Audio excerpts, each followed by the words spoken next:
pumasok na sa kusina ang tubig. Ayan pero bless pa rin kami, hindi naman ito katulad ng iba talaga na taga-baywang.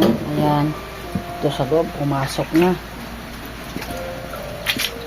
Ayan, pumasok na talaga. Ito sa kusina, kailangan talaga magbuta. Ay nako, grabe na.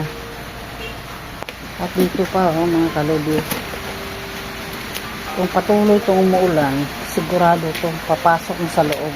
Ayan, hindi pa rin nakuha ang kalakal namin. Ibig ngayon ang pa-schedule namin, kaso lang di makatawid ang sasakyan sa San Simon dahil sobrang baha daw. Ayan ang tubig, grabe ang taas talaga sa tubig. Kaya ito titigil sa pag-ulan. Ayan tumaas na talaga. Dito pala galing ang tubig. Ayan yan sa taas di naman masyado. Dito galing ang tubig. Ayan so diretso na yan sa pinakadulo. Ayan sa ng tubig, walang katigil-tigil. Kailan pa kaya to matapos ang bagyo?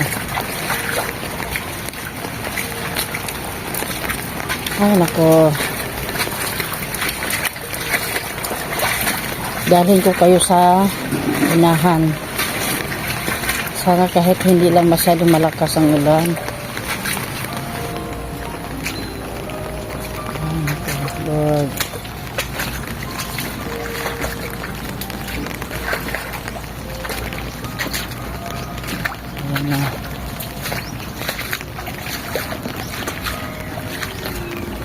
Papunta ito sa dulo, yung pinakadulo-dulo. Ito nung nilinis na to, dami nang dumadaan dito, motor, tao.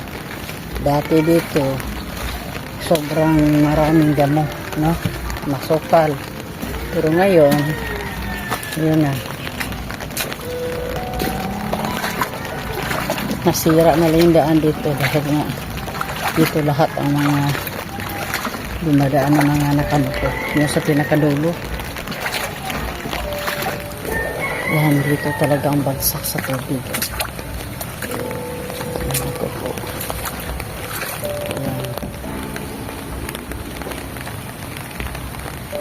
Lagi na lang umuulan, wala nang kuwan talaga, tigil. Yan sa unahan. Ayan, kita nyo naman grabe ang panahon natin.